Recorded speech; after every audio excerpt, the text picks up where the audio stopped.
Yara didn't know the summons was designed to destroy her. She didn't know that for 5 years, the Alpha King had been told she was dead. A barren, disgraced woman who had thrown herself from the cliffs rather than face her shame. And she definitely didn't know that walking into his great hall with 4 children at her side would unravel a conspiracy that reached the very heart of the throne. All she knew was that the royal messenger stood trembling at her door, holding a scroll sealed with black wax and the crest of the Shadowmere pack. A crest she hadn't seen since the night she'd fled with nothing but the clothes on her back, and a desperate hope growing inside her. The morning had started like any other in Briar Hollow. Yara woke before dawn, as she always did, to the sound of her youngest son talking in his sleep. Wren had inherited her habit of dreaming aloud, mumbling about birds and clouds and the color of the sky. She had learned to find comfort in it over the years, proof that even in sleep, her children were safe. She moved through the small cottage with practiced silence, stoking the fire, setting water to boil, laying out 4 sets of clothes for 4 small bodies that would soon come tumbling down the ladder from the loft. 5 years of this rhythm. 5 years of building a life from nothing. 5 years of looking over her shoulder, waiting for the past to catch up. Today, it finally did. The knock came just as the sun crested the eastern hills. 3 sharp raps, formal and deliberate. Yara's hand froze over the bread she'd been slicing. No one knocked like that in Briar Hollow. The village was too small for formality, too remote for strangers. She wiped her hands on her apron and crossed to the door, her heart already beating faster than it should. When she opened it, the morning light revealed a young man in traveling leathers, dust-covered and pale. Behind him, 2 horses stamped nervously, their breath fogging in the cool air. But it was what he held that made her blood turn to ice. The scroll, the black wax seal, the silver wolf with amber eyes, the sigil of the Shadowmere Alpha. Yara Veldon? The messenger's voice cracked on her name. She hadn't heard that name spoken aloud in 5 years.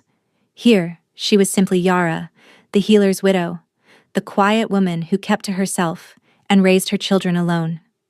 No one knew where she'd come from. No one asked. "You have the wrong person," she said, already stepping back to close the door. "Please." The messenger thrust the scroll forward. "I was told to deliver this and await your response. If I return without one, He swallowed hard. "Please, just read it." The fear in his eyes gave her pause. He was young, barely more than a boy, and he looked at her like she held his life in her hands. Whatever this summons contained, the consequences of failure terrified him. Against every instinct screaming at her to refuse, Yara took the scroll. The wax seal cracked under her thumb, and the parchment unrolled with a whisper that sounded like fate settling into place. The words were written in a hand she didn't recognize, formal, precise, utterly without warmth. By order of Alpha King Tavian Blackmore, sovereign of the Shadowmere Pack and lord of the Northern Territories, you are hereby summoned to appear before the High Court at Ravencrest Keep. You stand accused of crimes against the crown, abandonment of your sacred bond, deception of your alpha, and theft of royal bloodline. You will present yourself within a fortnight to face judgment. Failure to appear will result in execution upon capture. May the moon goddess have mercy on your treacherous soul. Yara read the words twice, 3 times, waiting for them to rearrange themselves into something that made sense. Crimes against the crown, theft of royal bloodline. They knew. Somehow, after 5 years, they knew about the children. But it was the last line that made her hands shake. Execution upon capture. Not a trial. Not a chance to explain. Just death. Delivered with the cold efficiency of a regime that had already decided her guilt. "Mama?" The small voice from behind her nearly stopped her heart. Yara spun to find her eldest standing at the bottom of the loft ladder, his gray eyes, his father's eyes, fixed on the messenger with an intensity no 5-year-old should possess. Aaron had always been perceptive, always watching, always understanding more than he should. Now he looked at the stranger in their doorway, at the scroll in his mother's trembling hands, and his small face hardened into something fierce. "Who is he?" Iran demanded. "Why are you scared?" "I'm not scared, little wolf." The lie tasted bitter on her tongue. "Go back upstairs. Wake your brothers and sister. I'll have breakfast ready soon." Iran didn't move. "You're lying. I can smell it." Of course he could. All four of them could. Another inheritance from their father, another reminder of the blood that ran through their veins, the blood that made them targets. "Iran?" Yara kept her voice steady through sheer force of will. "Upstairs. Now." For a long moment her son held her gaze with a defiance that was entirely his own. Then he turned and climbed back up the ladder, his small shoulders rigid with tension. Yara waited until she heard the creak of floorboards above before turning back to the messenger. "How did you find me?" "I don't know." His eyes darted nervously toward the loft. "I was given directions, told where to ride. I didn't ask questions." "Who sent you?" "The summons comes from the High Court, but—" He hesitated, lowering his voice. "But the order to find you came from the Dowager Queen herself. Lady Vila Blackmore." The name hit Yara like a physical blow. Vela. Of course. The woman who had orchestrated everything, the lies, the rejection, the exile. The woman who had looked Yara in the eyes and told her she would never be worthy of her son. Who had whispered poison into Tavian's ear until he'd believed every word? 5 years ago, Vila had wanted her dead. Now she was summoning her back. "Why?" Yara breathed.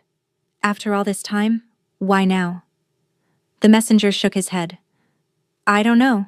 I'm just the messenger. Please, will you come? If I return without an answer, tell them I'll be there." The words left her mouth before she could stop them, surprising them both. The messenger's eyes went wide. "You'll come?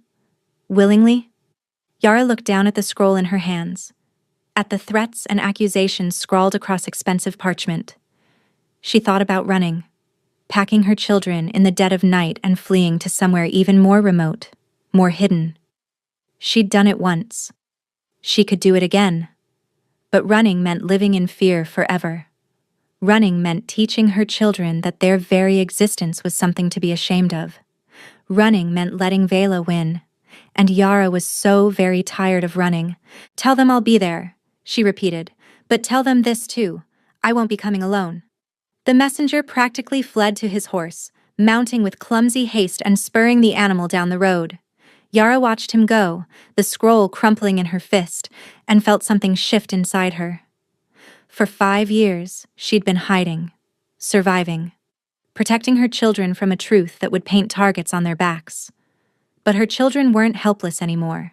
They were growing, developing abilities that marked them as something rare, something powerful, something that couldn't stay hidden forever. 4 children, 4 alphas, the rarest phenomenon in werewolf history, a multiple birth, where every child carried the alpha gene. It happened maybe once in 1,000 years, spoken of in legends and prophecies.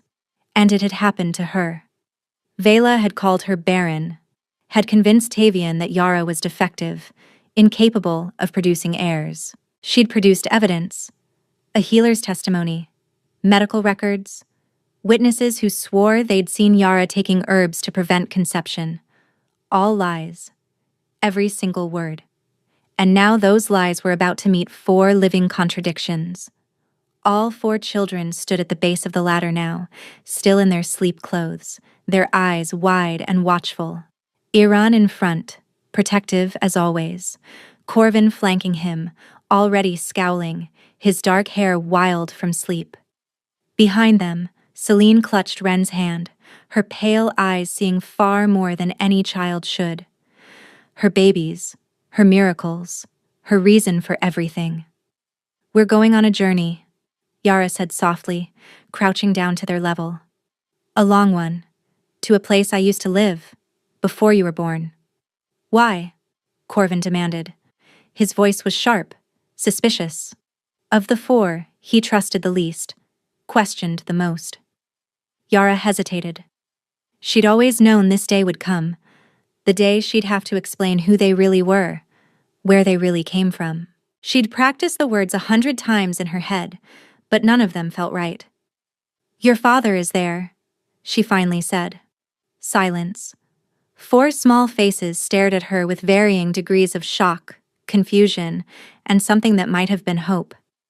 "You said our father was dead," Aaron said carefully. "You said he died before we were born." "I know what I said." Yara's voice caught. "I lied to protect you. I'm sorry." "Is he bad?" Ren's small voice trembled. "Is that why you hid us?" "No, sweetheart." Yara pulled her youngest into her arms. "He's not bad. He was lied to, just like you were. People told him things about me that weren't true, and he believed them. And because he believed them, I had to leave."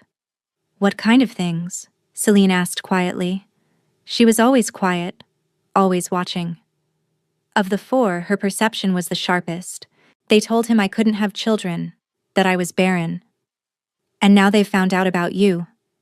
And they want me to answer for the lie they think I told. "But they're the ones who lied," Aaron said, his voice hardening. "Not you." "Yes. So we go and show them the truth." Her eldest straightened his small shoulders, and for a moment, Yara saw a glimpse of the alpha he would become, fierce, righteous, unafraid. "We show them they were wrong about everything." The journey to Ravencrest Keep took 12 days through wilderness paths only Yara remembered from her previous life. Her children adapted to travel with remarkable ease. Iran took charge of navigation, his natural instincts for direction proving sharper than any map. Corvin pushed ahead constantly, restless energy making him scout the path. Celine walked in thoughtful silence, occasionally stopping to touch a tree or stone, her brow furrowing like she was listening to something no one else could hear. And Ren, sweet, dreamy Ren, found wonder in everything, chattering about butterflies and cloud shapes until even Corvin smiled. On the 5th night, camped beside a stream that caught starlight like scattered diamonds, Iran finally asked the question Yara had been dreading. "What's he like? Our father?" She stirred the fire, buying time. Around her, the other 3 had gone still, all pretending to sleep while obviously listening. "He's complicated," Yara said at last. "When I knew him, he was strong, proud. The kind of alpha who commanded respect without demanding it. People followed him because they believed in him, not because they feared him." "Did you love him?" Celine's quiet voice drifted from her bedroll. The question pierced something Yara had kept carefully buried. "Yes. Very much." "Did he love you?" Yara closed her eyes against the memory. Tavian's hands in her hair, his voice rough with emotion as he spoke vows under the full moon. The way he'd looked at her like she was the only thing in the world that mattered. "I thought he did," she whispered. "Maybe I was wrong. Or maybe he did. But not enough to trust me when it counted." "That's stupid," Corvin said, sitting up abruptly, his young face twisted with anger. "If he loved you, he should have believed you over everyone else. That's what love means." "It's not always that simple, sweetheart." "Yes, it is." Her second son's eyes glowed briefly gold, not a trick of firelight, but genuine alpha manifestation. "Love means you don't give up on someone just because other people tell you to. Love means you fight for them." Yara had no response, because he was right, with the pure, uncomplicated clarity of childhood. Tavian had let her go without a fight, had listened to his mother's poison and believed it without question, had rejected their mate bond so completely that Yara had felt it snap, a pain worse than any physical wound, leaving a scar on her soul that had never fully healed. Whatever had existed between them, it hadn't been enough to save her. Ravencrest Keep rose from the mountains like something carved by gods rather than men. Black stone towers clawed at the sky, their peaks wreathed in perpetual mist. The main gate was forged iron depicting wolves in battle, teeth bared, eyes blazing with inlaid amber that caught the sunlight and threw it back like a warning. 5 years ago, Yara had walked through those gates as a Luna, beloved and honored. She'd worn silk and silver, and the guards had bowed as she passed. Today, she approached in worn traveling clothes, her children clustered around her like a protective formation. The guards didn't bow. They stared. "State your business," the captain demanded, his hand resting on his sword hilt. "My name is Yara Velden. I've been summoned to appear before the High Court." The captain's eyes widened. His gaze dropped to the children, counting. 1, 2, 3, 4, and his face went pale. "Wait here," he managed, then disappeared through a smaller door. Inside, the walk through Ravencrest was a gauntlet of whispers. Servants stopped mid-task to stare. Nobles pressed against corridor walls, their eyes tracking the 4 small figures surrounding Yara. She heard her name hissed from a dozen mouths, heard Baron, followed by gasps of confusion as people counted the children. 1, 2, 3, 4. Impossible. And yet, the great hall doors loomed ahead, ancient oak reinforced with iron, carved with the history of the Blackmore line. Now they opened to her judgment. The hall beyond was vast, lit by chandeliers that dripped crystals like frozen tears. Hundreds of pack members lined the walls, nobles in fine clothes, warriors in formal leathers, servants craning for a glimpse of the disgraced Luna returned from the dead. At the far end, on a raised dais, sat the throne, and on the throne sat Tavian. Yara's breath caught. 5 years had changed him. The young alpha she'd loved had been lean, almost boyish, still growing into his power. The man before her now was carved from harder stone. Broader shoulders, sharper jaw, eyes that held shadows where there had once been light. His dark hair was longer, swept back from a face that had learned to hide its emotions behind an impenetrable mask. But when those eyes found hers across the crowded hall, the mask cracked. She saw recognition first, the jolt of seeing a dead woman walking. Then confusion as his gaze dropped to the children. Then something that might have been pain, quickly smothered. Beside the throne, in a smaller chair that dripped with dark elegance, sat Vela Blackmore. The Dowager Queen had aged like fine poison, still beautiful, still lethal, her silver-streaked hair coiled in elaborate braids around a face that showed nothing but cold satisfaction. She looked at Yara like a spider watching a fly stumble into her web. "The accused will approach," a herald's voice rang out. Yara walked forward, her children matching her pace with eerie synchronization. They moved like a pack, she realized, unconscious formation, each protecting the other's blind spots. Even Ren, the youngest, had fallen into position without being told. They stopped at the base of the dais, 10 feet from the throne, from the man who had once held her heart. "Yara Velden." Tavian's voice was rough, barely controlled. "You were reported dead." Clearly, the reports were wrong. A murmur rippled through the crowd.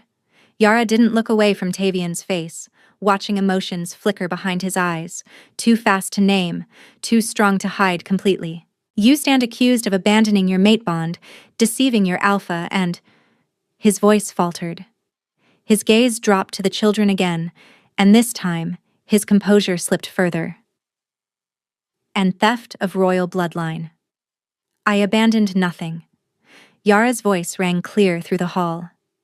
"I was driven out, rejected, cast aside based on lies fed to you by people you trusted. You were barren." Vela's voice cut through like a blade. "The healers confirmed it. The records were clear. You were incapable of producing heirs, yet you concealed this from your mate, wasting years of his prime breeding age on a defective—" "I was never barren." Silence crashed through the great hall. Yara stepped aside, revealing her children fully for the first time. 4 small figures standing in a perfect line, their faces lifted toward the throne with expressions ranging from Iran's cold assessment to Corvin's open hostility to Celine's quiet knowing to Ren's trembling courage. "Allow me to introduce my children," Yara said, her voice carrying to every corner of the vast room. "Iran, Corvin, Celine, and Ren. They are 5 years old, born 8 months after I fled Ravencrest. Born in hiding, raised in exile, kept secret to protect them from the people who wanted me dead. She paused, letting the implication land. They are not just my children. They are yours, Tavian.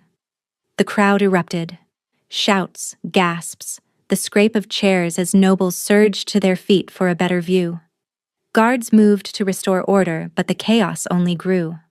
On the throne, Tavian had gone utterly still. His face was white as bone, his hands gripping the armrests so hard Yara could see his knuckles straining. Beside him, Viola had risen from her chair, her composure finally cracking. "Lies!" she shrieked. "More lies from a barren whore who—" "Mother!" Tavian's voice cracked like a whip, silencing her instantly. He hadn't looked away from the children, from his children. "Be silent." He stood slowly, descending the dais steps with the measured control of a man fighting to hold himself together. The crowd parted before him, pressing back against the walls as their alpha approached the impossible evidence of his greatest mistake.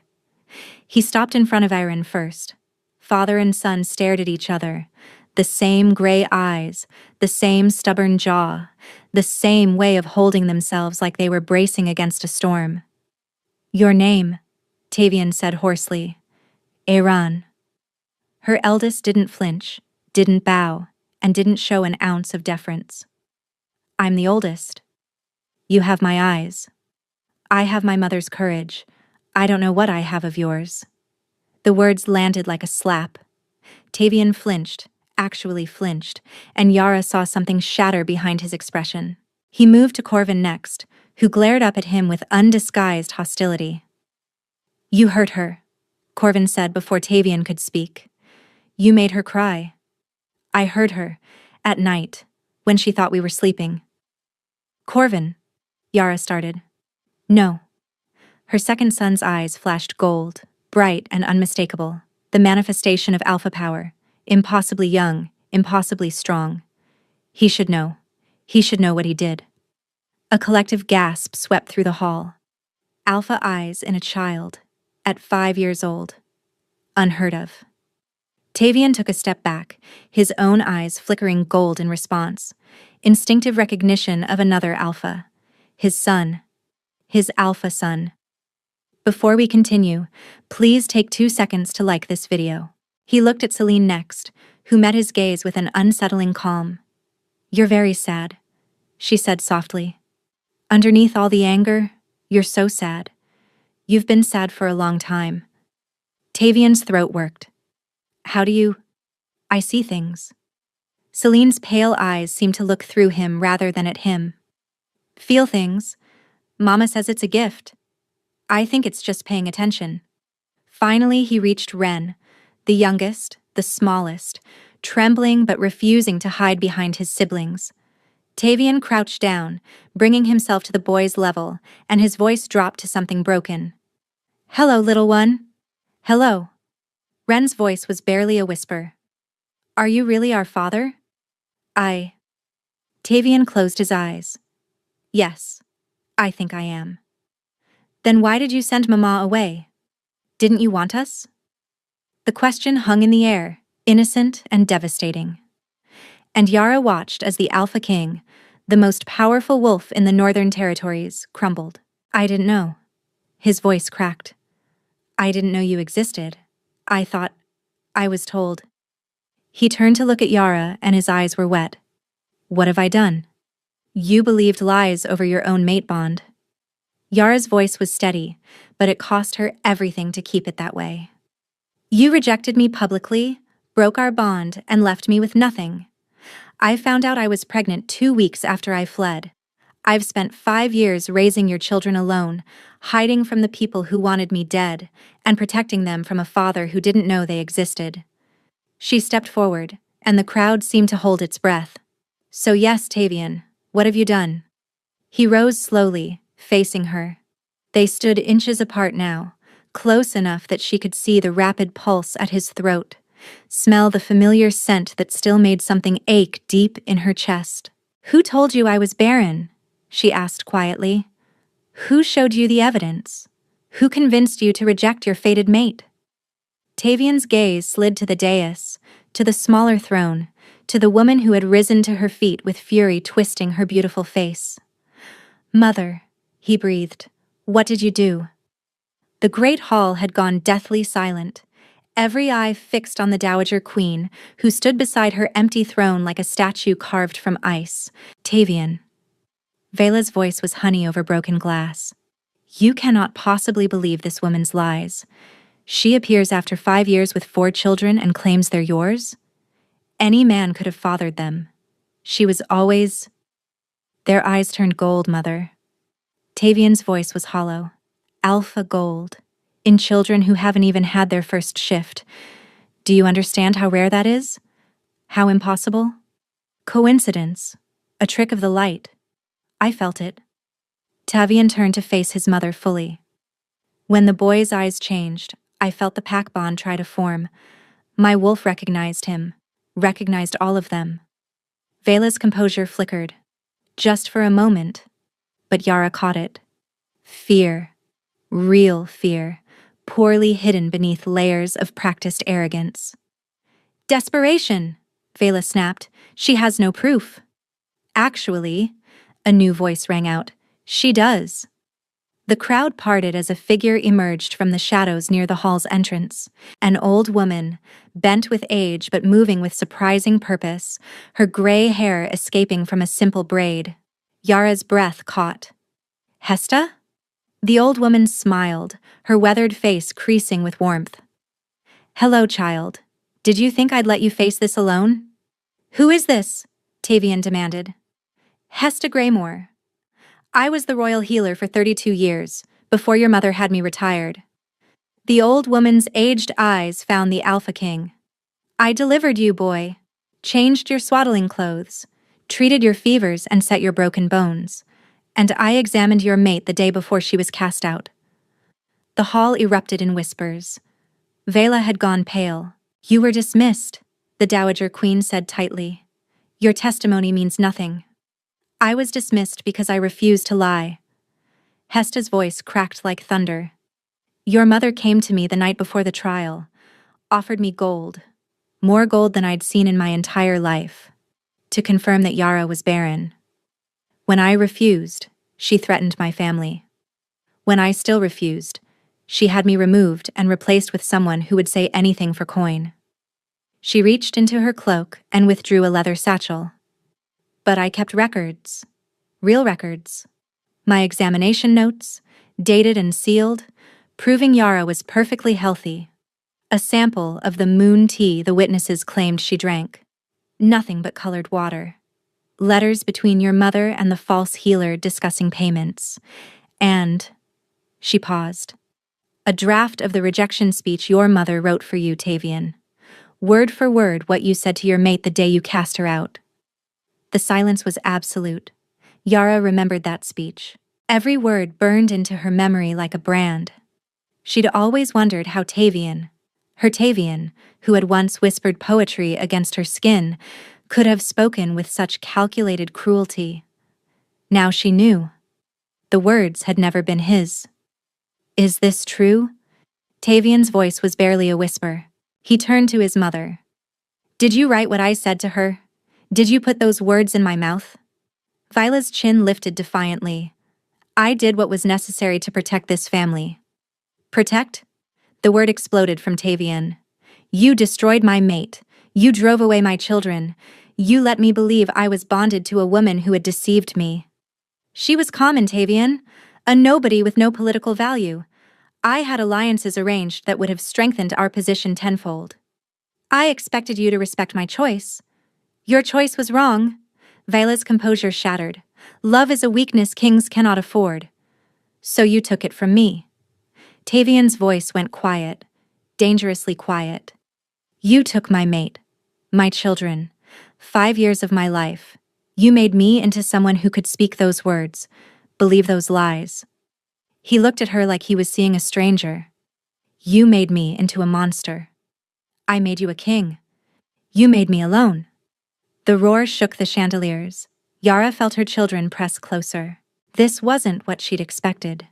She'd prepared for Tavian's denial, his defense of his mother, his refusal to believe he'd been manipulated. She hadn't prepared for his devastation to mirror her own. "Lady Vela Blackmore," Tavian said, his voice carrying royal authority, "you stand accused of conspiracy against the crown, falsification of evidence, corruption of royal officials, and treason. You will be confined pending formal trial. Guards, take her." "Tavian, you can't—" "Take her." Guards bound Viola's hands as she screamed, "Everything I did was for you. That woman will destroy you." The doors slammed shut behind her, cutting off her words. The nobles filed out in whispered clusters, leaving the great hall empty except for Yara, her children, and Tavian. He still hadn't turned around. "Children," Yara said gently, "go with the guard outside. Ask him to show you to the kitchens."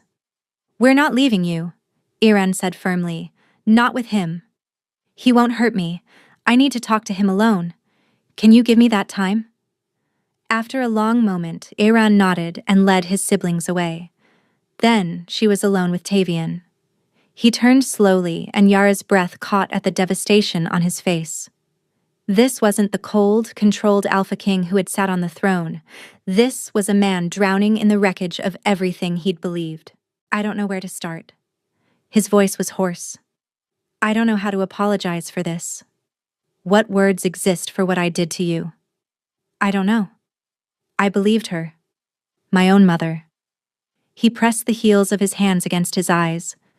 "She gave me a script, and I performed it perfectly. Every cruel word, every accusation. I begged you to listen. I told you the healer's testimony was false. I offered to be examined again. Don't you remember?" "I remember." His voice was barely audible. "I said that a liar's word meant nothing, that you'd already proven you couldn't be trusted, that I was ashamed to have ever called you mate." The words hung between them, as painful now as they'd been 5 years ago. "I went to the cliffs that night." Yara's voice was steady, but it cost her. "After you rejected me, after the guards threw me out with nothing but the clothes on my back, I walked to the northern cliffs. I stood at the edge and looked down at the rocks." Tavian made a wounded sound. "I thought about jumping. For about an hour, I seriously considered it." She met his eyes unflinchingly. "Do you understand what you did to me, Tavian? You made me want to die." "Yara, I'm not finished." Her voice cracked, but she pushed through. "The only reason I stepped back from that edge was because I felt something. A flutter, so small I almost missed it. Life, growing inside me. Your children, already fighting to exist." Tears were streaming down Tavian's face now. "So I ran. I walked for weeks until I found a village remote enough that no one would know my face. I gave birth alone in a stranger's cottage. I raised 4 children by myself, teaching them to hide what they were, to suppress their wolves, to never mention their father because the truth was too dangerous." She stepped closer, close enough to see the pulse hammering in his throat. "That's what you did to me, Tavian. That's the weight you carry now. So when you ask how to apologize, I don't have an answer. Because I don't know if any apology could ever be enough." "Then what do you want?" His voice broke. "Tell me what to do." "Anything, Yara. I'll give you anything." "I don't know what I want." The admission surprised her. "I came here expecting to fight, expecting you to deny everything, defend your mother, call me a liar again. I prepared myself for that battle." She looked at him. Really looked, seeing past the crown and the power to the broken man beneath. "I didn't prepare for this." "For what?" "For you to be as destroyed by this as I was." "I've been destroyed since the day you left. I just didn't know why." Before she could respond, a scream split the air. High, terrified, young, Ren. They burst through the great hall doors to find chaos in the corridor. Viola Blackmore stood at the intersection of 2 hallways, a knife pressed to Ren's throat. Her eyes were wild, her careful composure utterly gone. Somehow she'd escaped her guards. "Nobody move!" Viola's voice was shrill. "One step closer and I'll open his throat." "Let him go." Yara's voice came out strange, too calm and too controlled. Vela, let him go. Why should I? So you can take everything from me? My son? My position? My legacy? They're your grandchildren. Tavian stepped forward slowly, hands raised. Mother, please, don't. Vela pressed the knife harder, and a thin line of red appeared on Ren's neck. You just had me arrested. You chose her over your own mother. You lied to me. I protected you. Ren whimpered, and Yara felt something inside her snap. Mama. Ren's voice was barely a whisper. I'm scared. I know, sweetheart. Yara forced her voice to steady. You're going to be okay, I promise. She can't promise that. Vila's smile was cruel. She's powerless here, just like she's always been. Let go of my brother. Erin stood at the far end of the corridor, Corvin and Celine flanking him. They faced their grandmother with expressions that held no trace of childish fear. You won't hurt him, Celine said, eerily calm. I can feel it. You're bluffing. Am I? Vila pressed the blade, drawing another thin line of blood. Ren cried out. Stop! Yara lurched forward, but guards held her back. No, you won't. Erin stepped forward, his gray eyes beginning to glow. Not flickering this time, but steady. Twin points of molten gold that seemed to light the dim corridor. Because if you hurt our brother, we'll kill you. This wasn't a child threatening an adult. This was an alpha making a promise. Corvin's eyes ignited next, then Celine's, gold and silver mingling, their combined power building like a storm about to break. Even Ren, still caught in Vela's grip, had stopped crying. His eyes flickered once, twice, then held steady. 4 pairs of alpha eyes, blazing in the darkness. Vela faltered. The knife trembled in her grip. Impossible, she breathed. 4 alphas? That's just a legend. It's real. Tavian stepped forward and his own eyes began to glow. Let him go. For a long moment, nothing moved. Vila's wild eyes darted between the glowing gazes surrounding her. 4 children, 1 alpha king, all focused on her with lethal intent. Then her grip loosened. Ren twisted free, darting to Yara's arms. She caught him, clutching him so tight he squeaked, pressing her face into his hair and breathing in his scent. Safe. He was safe. The knife clattered to the floor. I did it for you, Vila whispered as guards bound her hands. Everything, always, for you. Take her away. Tavian's voice held no emotion. Maximum security. No visitors, no weapons. Yara sank to the floor, her children surrounding her. Ren buried his face in her shoulder, sobbing. Iran pressed against her back. Corvin positioned himself between her and the corridor. Celine curled into her side. Tavian watched them for a long moment. This family he'd lost. This family he didn't deserve. This family that had protected each other against his own mother. Then he quietly turned and walked away, leaving them to their comfort. He understood in that moment that he had no right to be part of it. Not yet. Perhaps not ever. 3 months passed. Yara had expected Tavian to push, to demand time with the children, insert himself into their lives, use his authority to force a reconciliation. She'd prepared defenses against it, rehearsed refusals, built walls. She never needed them. Instead, Tavian did something she hadn't anticipated. He waited. He gave them an entire wing of Ravencrest Keep, private quarters with a garden courtyard, far from the bustle of court life. He assigned servants who answered only to Yara, guards who protected without intruding. He sent gifts for the children, books for Iran, wooden practice swords for Corvin, pressed flowers and art supplies for Celine, a collection of carved animals for Ren. Each gift came with a simple note. He never asked for anything in return. He's trying, Celine observed one evening. Really trying. Trying isn't enough, Corvin muttered, practicing sword forms. Gifts are easy. He hasn't asked us for anything, Aaron pointed out. That's strategy. He's being patient so we let our guard down. Or he's being respectful, Celine said quietly. Silence fell over the room.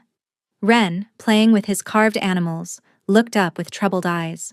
The thin scar on his neck had healed to a faint pink line, barely visible, but none of them had forgotten how it got there.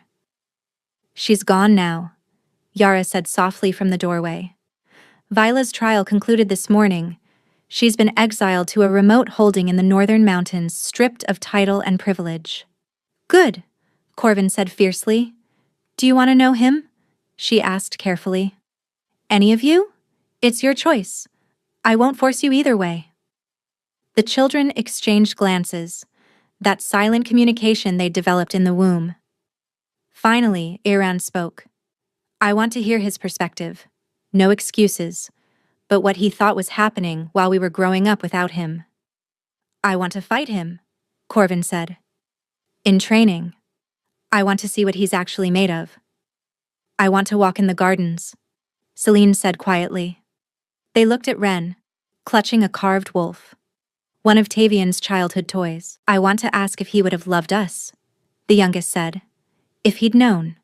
Yara felt tears prick her eyes. Her children were braver than she was. Then we'll arrange it, one step at a time, at your pace, on your terms. The first meeting was awkward. They gathered in a small courtyard, Tavian on one side, the children on the other, Yara between them. Ren broke the silence. Why do you have gray eyes like us? Tavian blinked. It's a Blackmore trait. My father had them. His father before him. Mama says they're striking. She says we'll break hearts someday. Tavian's gaze flickered to Yara, something pained crossing his face. Your mother would know about that. What does that mean? It means she broke mine, though I suppose I broke hers first. You did, Corvin said sharply. You broke a lot of things. I know, and I can't undo any of it. I can only tell you that if I'd known the truth, I would have torn the world apart to find you. Pretty words. Test me any way you want. I'll prove it. Corvin's eyes narrowed. Fight me. In the training yard, Tavian faced his son with wooden swords. He calibrated his strength, pushing just enough to challenge without overwhelming. And Corvin was good, all instinct and aggression. Tavian took the hits. The ones he could have blocked, he let through. Who taught you? Tavian asked. Oh, Mama. She kept us alive, protected us. Corvin's eyes flashed gold. Do you know what it's like to watch your mother work until her hands bleed? To hear her crying at night? Tavian lowered his sword. You're right. I know I'm right. So hit me again, as many times as you need. I won't block. Corvin stood frozen. Then he dropped the sword and walked away, shoulders shaking. The weeks that followed brought slow progress. Corvin demanded rematches twice weekly, his rage transforming into something controlled. Iran spent hours in the archives with Tavian, debating history. Celine's garden walks became rituals, and Ren simply decided to love his father. Papa, he called Tavian one afternoon. The word stopped everyone in the room. Ren didn't notice, chattering about butterflies, but Tavian's face. Yara had to look away from the raw hope in his expression. 6 months after arriving at Ravencrest, Yara stood on the battlements at sunset. Tavian approached but kept his distance. The children are asleep. They watched the sky bleed orange over the mountains. Vela sent a letter from exile, he said, asking forgiveness. What did you do? Burned it. He paused. She was planning to have you killed, Yara. There were men waiting at the bottom of the cliffs in case you survived the fall. Yara's blood went cold. You saved yourself. The only reason you're alive is because you ran faster than she anticipated. I ran because of the babies. They saved you. And now they've saved me too. He took a breath. I know I have no right to ask for anything, but I'm asking you to let me keep trying, however long it takes. What if I never get there? Then I'll have spent my life trying to be worthy of something I can never have, and it will still be worth it. Yara felt tears prick her eyes. I don't love you. Not the way I did before. That love died the day you spoke those words. I understand. But something new is growing. I don't know what it is yet. Hope flickered in his eyes. Ask me to stay, she said. Not as your mate. Just ask me to stay while I figure out what this feeling means. Yara, stay, please. However you want. Just stay. No promises. I don't need promises. And if I decide to leave, then I'll help you pack. I'll give you enough gold to live comfortably forever, and I'll let you go. He paused. But I'll never stop hoping you come back. She found nothing but sincerity in his face. Okay, I'll stay. For now. He didn't reach for her, didn't push for more, and just stood there with tears streaming down his face. It wasn't forgiveness. It wasn't love. Not yet. But it was a beginning. 1 year later, the bonding ceremony was held at sunset, on the battlements where they'd begun finding their way back. No crowd, no spectacle. Just Yara in a simple white dress, Tavian in formal leathers, and 4 children as witnesses. I choose you, Tavian said. Not because of duty or expectation. I choose you because you survived when you should have broken. Because you raised our children with more love than I could have imagined. Because you taught me what it means to earn something instead of demanding it. I choose you, she replied, because you became someone worth choosing. Because you fought for our children with patience instead of power. Because you waited. I'd have waited forever. I know. That's why I didn't make you. The new bond snapped into place, different from before, built on harder foundations. Not naive love, but something tempered. Something that knew the cost of breaking and chose wholeness anyway. Tavian kissed her softly. Finally, Corvin muttered. Corvin! Iran hissed. What? We've been waiting months for them to stop being stubborn. They weren't being stubborn, Celine said. They were being careful. Ren pushed forward and wrapped his arms around both parents. Does this mean we're a real family now? Yara crouched down. We were always a real family, sweetheart. This just makes it official. Official is good. Can we have cake now? Tavian laughed. A real laugh, full and warm. Yes, we can have cake. They walked into the castle together, all 6 of them. Any regrets? Tavian murmured. Yara thought about the pain, the struggle, the months of rebuilding. No, every step brought us here. She looked at their children, Iran debating with a servant, Corvin eyeing the cake, Celine examining flower arrangements, Ren tugging at Tavian's hand. I wouldn't change any of it. Even the hard parts? Especially the hard parts. They made us who we are. Tavian raised her hand to his lips. I love you, Yara. I love you too. It just took us a while to get here. Worth the wait? She looked at everything they'd built. A family forged in fire, tested by betrayal, stronger for all of it. Worth everything, she said. And she meant it. Where are you watching from? Drop a comment below and let me know your thoughts on Yara and Tavian's story. If you enjoyed this journey, please subscribe. It's free and helps more people discover these stories. Until next time.